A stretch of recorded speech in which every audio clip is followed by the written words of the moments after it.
I'm JSR, welcome to part 5 of my Legend of Zelda series for NWC on Nintendo Switch, how to get an S rank in every video. And this one seems pretty straightforward, but you might find it tricky if you don't understand walking.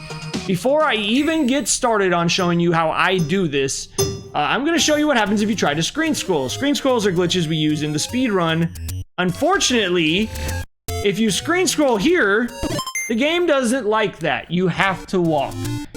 So, the route is kind of important here, but not huge. The biggest thing is you don't want to waste a bunch of time, and you want to try to avoid being gridded.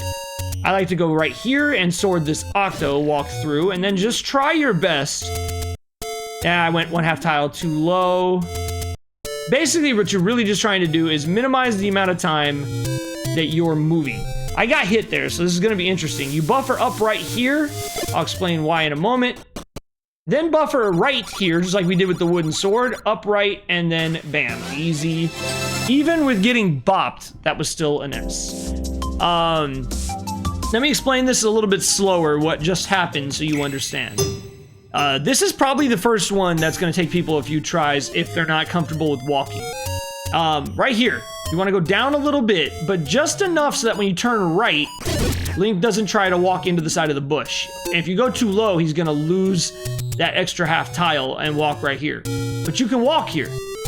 I believe that saves 6 frames. Maybe it's 8 frames.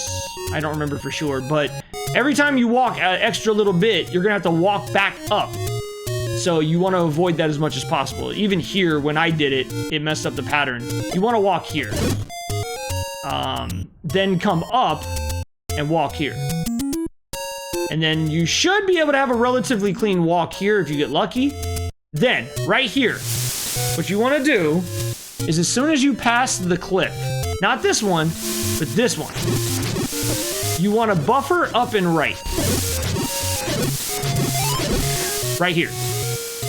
And if you do that, Link will always just walk. All I'm doing here is holding up and right. As soon as you see Link turn right here, you should be in a pretty good position to just drop the bomb. Remember, you can drop the bomb a little bit past the halfway point of this block and it'll still work. So, like, roughly about where the tip of Link's sword is there. That's where you want to aim the bomb, and that'll open this door. Once you're in here, hold right, and Link will automatically face right. When the text finishes, if you're buffering up and right, Link will walk up the center, getting you a little bit closer and making it less likely you're going to lose frames. You can either do a pump, which is a very advanced technique I'll explain in a moment, or you can just walk up to here and then press right. If you want to do a pump, the way I do pumps is I hold right and then I tap up. What pumping does is it saves 1 frame on every single change of direction. So in theory, you could save roughly 1, 2, 3, 4 frames. It's a minor optimization. It's not really worth trying for unless you're already pretty good at the game, but it is something I wanted to mention in the video. So one last time, let's do the entire thing and we'll move on to part 6.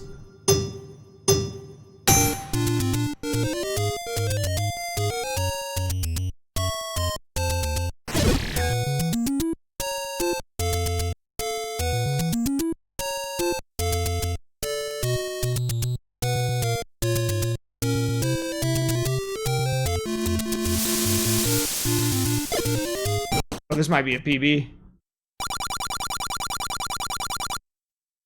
Hell yeah, let's go. And there you go. That is how you get an S rank on part 5 of the Zelda series on NWC. I'll see you at part 6. So long.